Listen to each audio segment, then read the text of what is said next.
Olá, estudantes da segunda série! Neste vídeo vamos falar sobre a resolução de problemas em arcos côngruos. Então nós vamos começar entendendo um pouquinho mais sobre o que são arcos côngruos. Eles não são arcos que têm a mesma medida, são arcos que têm as mesmas extremidades, indiferente do número de voltas que ele dá na circunferência trigonométrica. Então aqui na figura eu deixei para vocês indicado três ângulos que são arcos côngruos. Então, o ângulo de 60 graus, que tem esse arco em amarelinho, o ângulo que dá 360 graus mais 60, que é o ângulo de 420, né, no caso, então 360 mais 60. Esse uma volta é a volta na circunferência trigonométrica, tá, gente?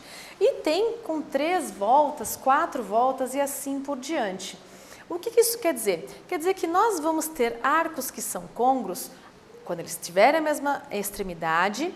Então, eles começam num ponto A, terminam num ponto B, os mesmos na circunferência trigonométrica, e a sua diferença sempre será somente de 360 graus. Um de outro vai diferir de quantas voltas ele dá na circunferência trigonométrica. Vejam que aqui nós temos ângulos côngruos ao ângulo de 30 graus, só para ficar diferente, né, daquele primeiro de 60. Então aqui eu coloquei o arco de 30 para vocês verem que eu tenho de 30 e de 390 que são côngruos e não têm a mesma medida. Mas eles começam e terminam numa mesma extremidade, tá bom? Então eles vão diferir aí de múltiplos de 2π quando o ângulo for dado em radianos e de 360 graus quando o ângulo for dado em graus. Aqui vejam, eu escrevi somente 3 ângulos côngruos. Lá na nossa figurinha de uns slides atrás, eu deixei 3 ângulos côngruos também, que foram os ângulos de 60 graus. No entanto, nós sabemos aí que temos infinitos. Então, para isso, nós temos que verificar que podemos escrever uma expressão geral que represente esses arcos que são congruentes. De que forma? Se o ângulo for dado em grau, será o ângulo em grau mais K vezes 360 graus, que é uma volta inteira na circunferência. Lembrando que esse K indica o número de voltas que esse arco deu na circunferência e de que ele é um número inteiro, porque pode ser tanto positivo como negativo.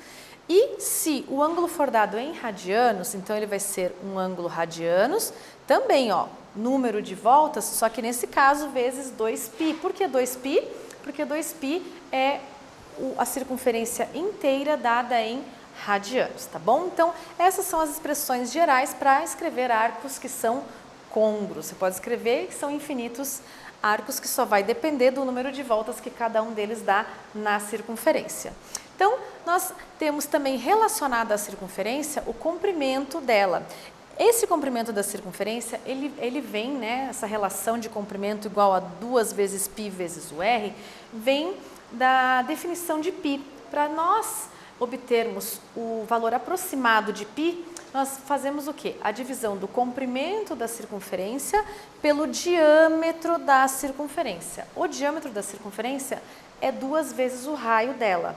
Eu digo que é um valor aproximado porque π é um número irracional, ou seja, uma dízima não periódica e infinita. Até hoje, não teve nenhum computador no mundo que escreveu as dízimas as partes decimais do número π. Então, nós temos, além do comprimento da circunferência, também o comprimento de um arco. O comprimento de um arco é um pedacinho só da circunferência e nós obtemos fazendo a regra de 3, tá? Então, o comprimento inteiro é 2πr, o comprimento de um arco é x. Então, aqui eu deixo para vocês a regra de 3 quando o ângulo é dado em graus, 360 graus, o comprimento é de 2πr, do ângulo o comprimento é x, e quando o ângulo for dado em radianos, eu vou substituir o arco por 2π. No entanto, o comprimento continua sendo 2πr, tá, gente? Não vão se esquecer disso, tá bom? Então, bem tranquilo, nesse vídeo aqui nós falamos um pouquinho mais sobre a resolução de problemas e exercícios envolvendo arcos côngruos e circunferência. Espero que vocês tenham gostado. Até breve!